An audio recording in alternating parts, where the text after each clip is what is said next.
Hi friends, சிறுகதைக்கு ஆசை serial இனி வரப்போகிற எபிசோட்ஸ்க்கான ப்ரோமோ தான் இந்த வீடியோவில் பார்க்க போகிறோம். வாங்க ஃப்ரெண்ட்ஸ் பார்க்கலாம்.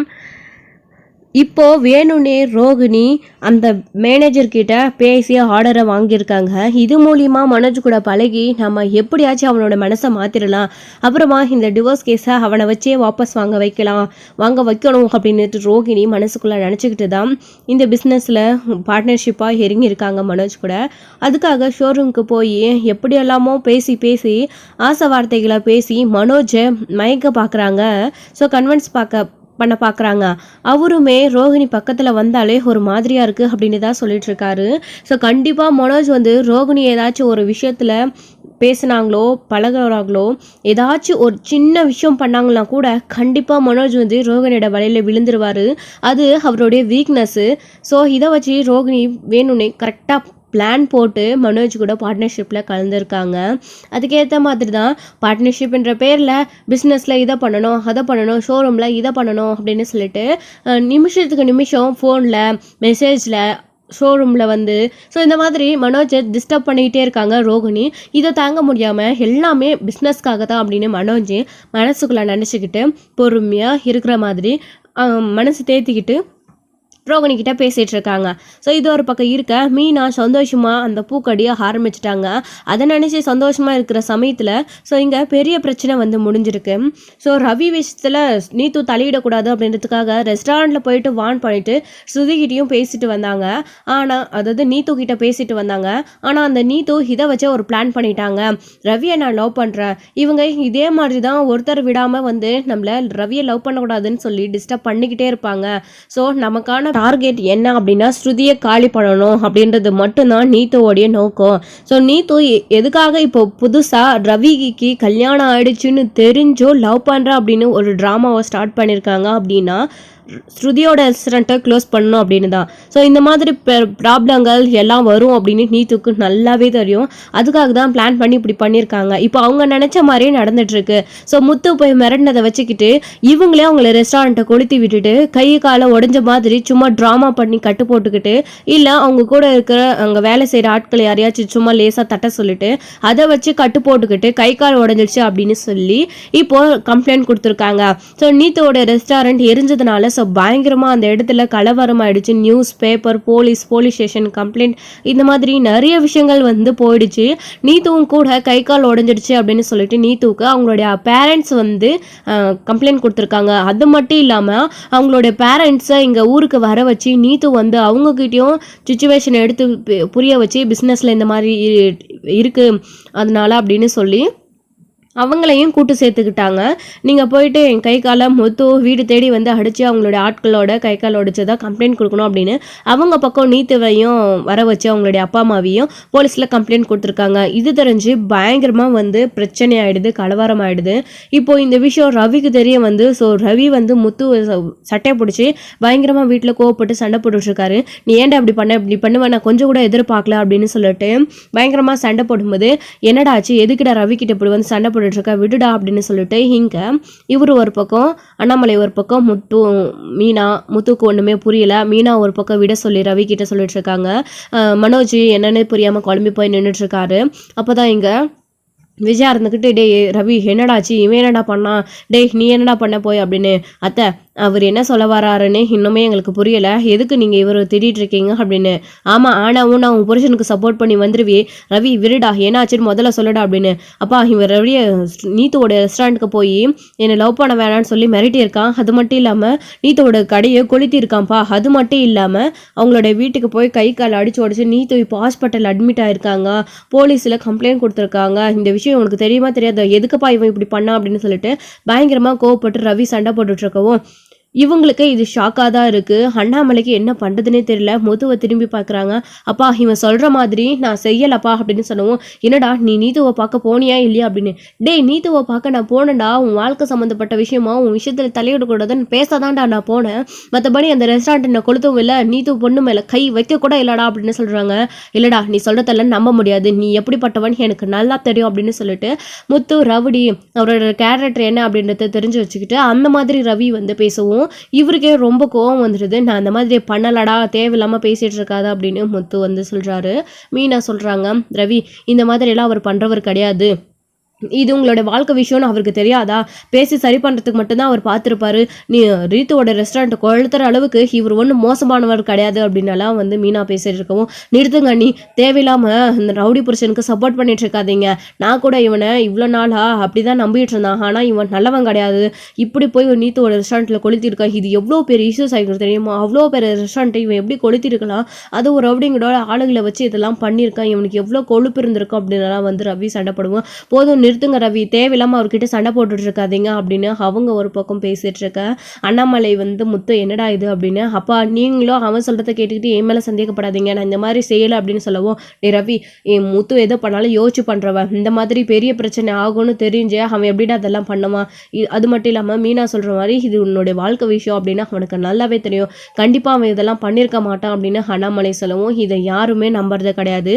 அதாவது ரவி வந்து அவ்வளோ கோவப்பட்டு சண்டை போட்டுகிட்டே தான் இருக்காரு முத்துக்கிட்டே தவிர அது நம்புறது கிடையாது. ஆனால் இதுதான் சாக்கு அப்படின்னு விஜயா ஒரு பக்கம். ஸோ முத்துவும் மீனாவும் மட்டும்தான் இப்போ கொஞ்சம் சந்தோஷமாக இருக்காங்க, பிஸ்னஸில் அடுத்த லெவலில் போயிட்டு அது கொஞ்சம் கூட பெத்த பிள்ளை சந்தோஷமாக இருக்குது அப்படின்னு இவங்களுக்கே அது பொறுக்கலை. உடனே முத்து மேலே பழிய போட ஆரம்பிச்சிடுறாங்க. ஏங்க இவன் இந்த மாதிரிலாம் செய்யக்கூடியவன் தானே, செஞ்சாலே செஞ்சுருப்பான், ரவியோட வாழ்க்கையை சரி பண்ணன்னு சொல்லிட்டு இப்போ பிரச்சனையை கொண்டு வந்து இவனே விட்டுட்டான் அப்படின்னு தான் திட்டிகிட்டு இருக்காங்க. நீ எதுவும் புரியாமல் பேசிட்டு இருக்காத, அவன் சரி பண்ண தான் பார்க்குவான், பிரச்சனை பண்ண பார்க்க மாட்டான், உன்ன மாதிரி அவன் கிடையாது அப்படின்னு தான் வந்து திட்டிகிட்டு இருக்காரு அண்ணாமலையுமே விஜயாவை கூட. மனோஜும் கூட அம்மா சொல்கிற மாதிரி தான் இவன் செஞ்சுருப்பான், இவனை பற்றி தெரியாதா, தோ ரோகிணியவே அவள் ஒரு தப்பு பண்ணிட்டா போய் சொல்லிட்டா அப்படின்னு மீனாவோட ஃப்ரெண்ட்ஸுங்கெல்லாம் சேர்ந்துக்கிட்டு இவங்கெல்லாம் சொன்னதா சொல்லி அடித்தாங்கல்ல, அந்த மாதிரி இவனும் இப்போ கூட்டு சேர்ந்துக்கிட்டு அப்படி தான் பண்ணியிருப்பான் ஆளுங்களோட சேர்ந்து. அவங்க எப்படி இதோ இவங்களுக்கு விஸ்வாசன்ற பேரில் ரோகிணியை போய் பொத்துன்னு அடித்தாங்களோ அதே மாதிரி விஸ்வாசம் முத்துக்கு அப்படின்ற பேரில் ஸோ ரவி தம்பி முத்து சொன்னான் அப்படின்றதுக்காக அவங்க தான் கொளுத்திருப்பாங்க அப்படின்ற மாதிரி இங்கே மனோஜ் ஒரு பூங்கத்தை கிளப்பி விடவும், டே மனோஜ் சொல்கிறது உண்மைதானடா அப்படின்னு சொல்லிட்டு, நீங்கள் அண்ணி விஷயத்தில் நடந்துக்கின மாதிரி தானே இப்போ என் விஷயத்தில் நடந்துட்டுருக்கீங்க, போச்சு அவ்வளோதான், என் வாழ்க்கையே போச்சு, இதனால் என்னெல்லாம் நடக்க போதோ தெரியலை, நீ தாண்டா பண்ணியிருக்க அப்படின்னு ரவி கன்ஃபார்மே பண்ணிடுறாரு மனோஜ் சொன்னதை வச்சு. அப்போது அண்ணாமலை திட்டுறாரு மனோஜை வந்து, ஏண்டா நேரங்கிட்ட நேரத்தில் உனக்கு எதை பேசுறதுன்னு தெரியாதா, வாயை மூடிட்டு கொஞ்சம் நேரம் அமைதியாக இருடானா, உன் இஷ்டத்துக்கு பேசிகிட்டு இருக்க அப்படின்னு சொல்லிட்டு மனோஜை பார்த்து திட்டிகிட்டு இருக்கவும் இங்கே பெரிய சண்டையாகவே ஆடுது. அவ்வளோ சட்டையை பிடிச்சி முத்து ஓங்கி பல்லார்னு அடைஞ்சிட்றாரு. வர கோவத்தில் ரவி வந்துட்டு ஏன்டா அப்படி பண்ணிட்டா அப்படின்னு, இதுக்கு மேலேயும் பொறுமையாக இருக்க முடியாது அப்படின்னு மீனா ஸ்ருதிக்கு கால் பண்ணுறாங்க. ஸ்ருதிக்கு கால் பண்ணி நடந்த விஷயத்த சொல்லிட்டு இருக்காங்க. நீங்கள் பாட்டுக்கு உங்கள் ஹஸ்பண்ட் அண்ட் ஒய்ஃப் சண்டையில் போய் எங்கேயோ உட்காந்துக்கிட்டு எங்களை கோத்து விட்டுட்டீங்க, இப்போது வீட்டில் தேவையில்லாத பிரச்சனை நடந்துட்டுருக்கு, உங்களுடைய வாழ்க்கையை சரி பண்ண போய் இப்போ ஏன் புருஷன் கெட்டவனாய் நிற்கிறாருல்ல, அவரை தேவையில்லாமல் ரவி கோவப்பட்டு சட்டையை பிடிச்சி சண்டை போட்டுட்டு இருக்காரு. ஸ்ருதி இப்போ நீங்கள் இதுக்கு மேலே நீங்கள் கிளம்பி வரலை, பிரச்சனை வேறு மாதிரி போயிடும் அப்படின்னு சொல்லவும், மீனா என்னாச்சு, ஏன் இவ்வளோ கோவப்பட்டு பேசுகிறீங்க அப்படின்னு, என்ன நீங்கள் தானே எப்பயுமே ஃபோனும் கையுமாவே இருப்பீங்க, என்ன நடக்குது இந்த வீடியோ அது இதெல்லாம் போட்டுக்கிட்டு, ஏன் உங்களுக்கு தெரியாதா, நீங்கள் பாருங்கள் உங்களுடைய வாழ்க்கைக்காக நீத்தோட ரெஸ்டாரண்ட்டுக்கு இவர் போய் பேச மட்டும் தான் செஞ்சார், ஆனால் அந்த நீட்டும் சரியான கில்லாடி போல இருக்குது, அவளோட ரெஸ்டாரண்ட் அவளே கொளுத்தி வச்சுக்கிட்டு அவள் கை காலை உடஞ்ச மாதிரி அவளே ஹாஸ்பிட்டலில் போய் உட்காந்துக்கிட்டு இவர் மேலே கம்ப்ளைண்ட் கொடுத்து வச்சிருக்காரு. தேவையில்லாம ரவி இதுக்கெல்லாம் அவர் தான் காரணம்னு இங்க வந்து சண்டை போட்டுட்டு இருக்காரு. இங்க பாருங்க ஸ்ருதி, நீங்க வீட்டுக்கு வந்து உங்களோட பிரச்சனையை நீங்க பேசி சரி பண்ண போறீங்களா, இல்ல இப்படி ஏன் புருஷனை ஜெயிலுக்கு அனுப்ப போறீங்களா அப்படின்னாலாம் வந்து மீனா வந்து கோவப்பட்டு ஸ்ருதி கிட்ட பேசுறாங்க. ஸோ ஒவ்வொருத்தருக்கும் தன்னோட வாழ்க்கை அப்படின்னு வரும்போது அவங்களுடைய புருஷன் அவங்க மட்டும்தானே கண்ணுக்கு தெரிவாங்க, மற்றவங்க தெரிய மாட்டாங்களே. ஸோ இப்போ அதே மாதிரி தான். ஸோ என் புருஷனுக்கு ஒரு பிரச்சனை அப்படின்ன உடனே மீனா அவ்வளோ கோவப்பட்டு ஃபோன் பண்ணி ஸ்ருதி கிட்ட பேசுகிறாங்க. அடுத்த நிமிஷமே ஸ்ருதியும் அங்கேருந்து கிளம்பி வேக வேகமாக வீட்டுக்கு கிளம்பி வந்துடுறாங்க. இந்த பிரச்சனை ஆனதுக்கப்புறம் இங்கே ரவி வந்து முத்துக்கிட்ட சண்டை போட்டுருக்கோம், ஸ்டாப் இட் அப்படின்னு சொல்லிட்டு ஸ்ருதி கோவமாக கத்துறாங்க. அப்போது ரவி போயிட்டு, ஸ்ருதி பாத்தியா முத்து என்ன பண்ணி வச்சிருக்கான் அப்படின்னு சொல்லிட்டு, கொஞ்ச நாள் போயிருந்தேன் இந்த பிரச்சனையை பேசி சரி பண்ணியிருக்கலாம், ஆனால் இப்படி பண்ணிட்டா அப்படின்னு. போது ரவி நீ என்கிட்ட பேசாத, முத்து அப்படி பண்ணுறவர் கிடையாது, உன் கூட பிறந்த அண்ணனை பற்றி உனக்கே கொஞ்சம் கூட தெரியல, தேவையில்லாமல் முத்துவோட சட்டையை பிடிச்சி சண்டை போட்டுட்டு இருக்க, அந்த நீத்துவை பற்றி தான் உனக்கு சரியாக தெரியல, இதெல்லாம் அவள் செய்யக்கூட ஆளே தான், எல்லாத்தையும் வேணும்னே அவளே பிளான் போட்டு தான் செஞ்சுருக்கா. முத்து போய் பேசினதை வச்சு கன்வின்ஸ் பண்ணதை நினச்சி அதை வச்சு பெரிய பிரச்சனையாக அவள் உண்டு பண்ணியிருக்கா. நீ அது புரியாமல் தேவையில்லாமல் முத்தோட சட்டை பிடிச்சி சண்டை போட்டுட்ருக்க, கையை எடு அப்படின்னு சொல்லிட்டு ஸ்ருதி வந்து கோவப்பட்டு பேசுவோம். அப்பதான் அண்ணாமலை சொல்றாரு, பாத்தியாடா அந்த பொண்ணை பத்தியும் ஸ்ருதிக்கு நல்லாவே தெரிஞ்சிருக்கு, உன் கூட பிறந்த முத்துவை பத்தியும் ஸ்ருதிக்கு நல்லாவே தெரிஞ்சிருக்கு, ஆனா உனக்கு புரியல, அவசரப்பட்டு முத்து மேல கை வச்சுட்டல அப்படின்னலாம் வந்து அண்ணாமலை திட்டுவோம். இவனுக்கு மூளைன்றது கொஞ்சம் கூட இல்லவே இல்லை அங்கிள், படிச்சிருக்கானே தவிர மற்றபடி எதுவுமே இல்லை, அந்த நீத்து தான் தப்பானவா அப்படின்னு பல தடவை சொல்லிட்டு இருக்கேன். எனக்கு கல்யாணம் ஆயிடுச்சு நம்ம 2 பேருக்கும் அப்படின்னு தெரிஞ்ச கூட அவ நான் உன்னை லவ் பண்ணுறேன் அப்படின்னு லூசுத்தனமாக சொல்லிட்டு இருந்தா. அதுலேருந்தே உனக்கு புரியல, இங்கே பாரு அவ என்னோட பிஸ்னஸை காலி பண்ணதா இந்த மாதிரிலாம் பண்ணிட்டு இருக்கா. இப்போது இதை வச்சு முத்துவை வச்சு அவள் காய் நகர்த்த ஆரம்பிச்சிட்டா. முத்து மிரட்டினத்தை வச்சு அவ்வளோ ரெஸ்டாரண்ட்டை அவளே எரிச்சிக்கிட்டு கை கால் உடஞ்ச மாதிரி அவள் ட்ராமா பண்ணிட்டு இருக்கா. இப்போது இதை போலீஸ் கேஸ் ஆகி என்னோட ரெஸ்டாரண்ட்டை மோற வைப்பா, அதுதான் நடக்கும் பார். ஆனால் என்னோட ரெஸ்டாரண்ட்டுக்கு மொத்தம் ஏதாச்சும் பிரச்சனைன்னு வந்துச்சு, நான் என்ன பண்ணுவேன்னு எனக்கே தெரியாது ரவி. இது எல்லாமே தான் நீ ஆரம்பிச்சு வச்சதுனால தான் முத்துவும் மீனாவும் இதில் மாட்டிக்கிட்டு முழிச்சுட்டு இருக்காங்க. இப்போ நீ அடிச்சதுக்கு முத்து கிட்ட சாரி கேட்கலைன்னா பிரச்சனையே வேற மாதிரி போயிடும், நானே என்ன பண்ணுவேன்னு தெரியாது அப்படின்னு சொல்லிட்டு ஸ்ருதி சொல்றாங்க. அப்போ முத்து இருந்துக்கிட்டு, பழங்குறல என்ன பேசிட்டு இருக்கா நீ, விடு, அவன் என் தம்பி கோவத்தில் ஏதோ பேசிட்டான் அப்படின்னு சொல்றாங்க.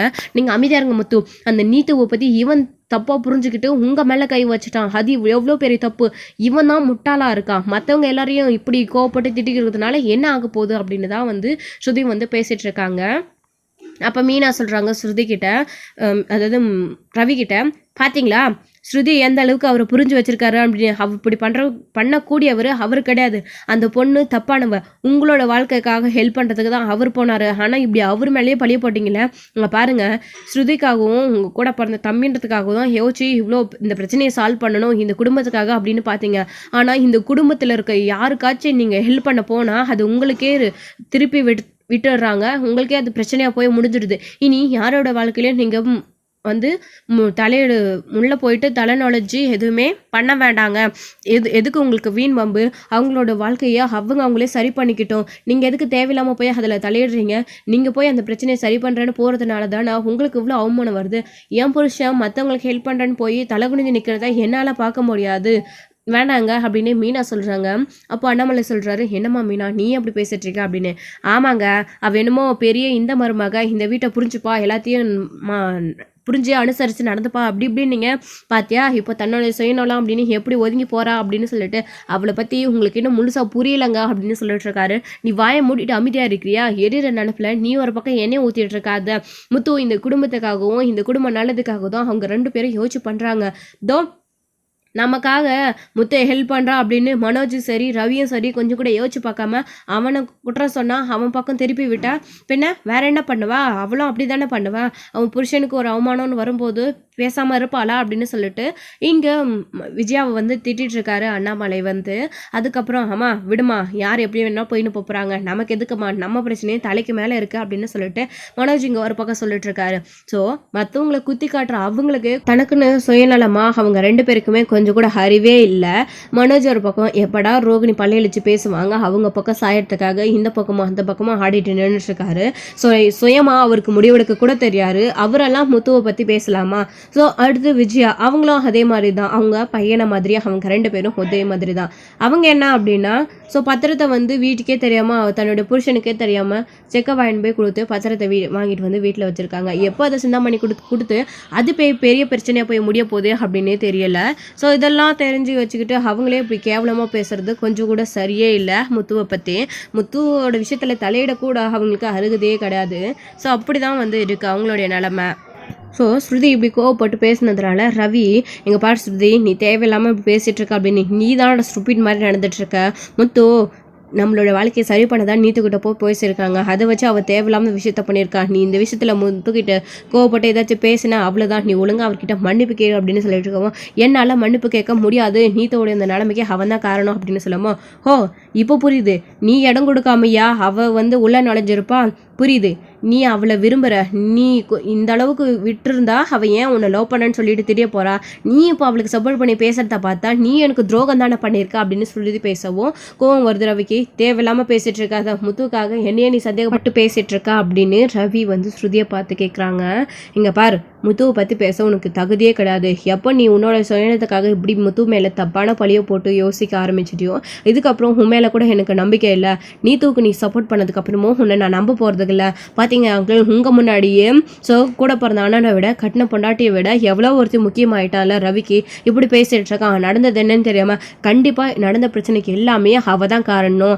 அவளே இந்த மாதிரிலாம் பிளான் பண்ணிட்டு இருக்கா. ஆனால் ரவி இப்படி பேசுறது கொஞ்சம் கூட சரியில்லை அங்கிள், தெரிஞ்சுக்கோங்க. இனி இந்த பிரச்சனையெல்லாம் சால்வ் ஆகாமல் நான் இந்த வீட்டுக்கு வரப்போகிறதில்ல. தேவையில்லாமல் முத்து மேலே பழி விழுந்துடுச்சு அப்படின்னு தான் நான் இந்த வீட்டுக்குள்ளே வந்தேன் அங்கிள். சாரி அங்கிள், என்னை மன்னிச்சிடுங்க. அவள் என்னைக்கு திருந்தி இதெல்லாம் நான் பண்ணது தப்பு தான் அப்படின்னு சொல்லிட்டு போஸ்ட் பண்ணுறாளோ, இதோ இப்படி சப்போர்ட் பண்ணி நின்றுட்டு இருக்கானே இவனும் அவளுமே எதுவும் இல்லை அப்படின்னு சொன்னாதான் நான் இந்த வீட்டுக்குள்ளே வருவேன் அப்படின்னு சொல்லிட்டு ஸ்ருதி திரும்பவும் கிளம்பி போயிடுறாங்க. ஸ்ருதி நில்லு அப்படின்னு ரவி பின்னாலே போகிறாரு. அவங்க பாட்டுக்கு கண்டுக்காமல் போயிட்டே இருக்காங்க. போதுமாடா உனக்கு, இப்போ போதுமா? இருந்த கோவத்தை, அதாவது கொஞ்சம் நஞ்சு இருந்த கோவத்தை இன்னும் அதிகப்படுத்தி விட்டுட்டேன், இப்போ சந்தோஷமா அப்படின்னு அப்போ கூட முத்துவை புரிஞ்சிக்காம தான் ரவி பேசிகிட்டு இருக்காரு. அதுவும் கோவத்தில் நீத்தோட ரெஸ்டாரண்ட் ஃபுல்லாக இறஞ்சிடுச்சு அப்படின்ற அவருடைய ஆதங்கம் அதுக்கு. ஸோ இப்படி நம்மளால் ஒரு பிரச்சனை ஆகி இப்படி போயிடுச்சு முத்துவால் அப்படின்னு அவங்களுக்கு அவ்வளோ பெரிய பயம். இதெல்லாம் முத்து பண்ணலை அப்படின்றது இன்னுமே அவங்க ஏற்றுக்கவே இல்லை. அதனால தான் முத்துக்கிட்ட அவ்வளோ கோவப்பட்டு சண்டை போட்டுட்ருக்காரு. அப்போது மீனா, ஏங்க வாங்க, பார்த்தீங்களா, இதுக்கு தான் நான் படித்து சொன்னேன், வந்துருங்க, அவங்களோட ஹஸ்பண்ட் அண்ட் ஒய்ஃப் அவங்க எப்படி வேணாலும் சரி பண்ணிக்கிட்டோம், அதான் ஸ்ருதி சொல்லிட்டு போயிட்டாங்கல்ல, அவங்க பிரச்சனையை எப்படியாச்சும் அவங்களே சரி பண்ணிக்கிட்டோம், அவங்களே பார்த்துக்கிட்டோன்னு, நீங்கள் இந்த விஷயத்தில் தலையிட வேணாம் வாங்க அப்படின்னு சொல்லிட்டு மீனாவுக்கும் கூட்டிகிட்டு போயிடுறாங்க முத்துவன். அப்போது முத்துவுக்கு நைட்லாம் கூட தூக்கமே வருதில்ல. அவன் என்னதான் அப்படி பேசினாலும் அவனோட தம்பி அந்த ரெஸ்டாரண்ட்டுக்கும் அந்த பொண்ணுக்கும் அப்படி ஆயிடுச்சுன்ற வருத்தத்தில் அவன் பேசிட்டு போயிருப்பான். ஆனால் அந்த பொண்ணு இந்த அளவுக்கு சீப்பாக கேவலமாக நடந்துக்கொண்டு நான் கொஞ்சம் கூட நினச்சே பார்க்கல. எனக்கு அவனை நினச்சா ரொம்ப கஷ்டமாக இருக்குது. அவங்க 2 பேரோட வாழ்க்கை இப்படி ஆயிடுச்சுன்னு ரொம்ப வருத்தமாக தான் இருக்குது அப்படின்னு முத்து அப்போ கூட மீனா கிட்ட புலம்பிகிட்டே தான் இருக்காங்க.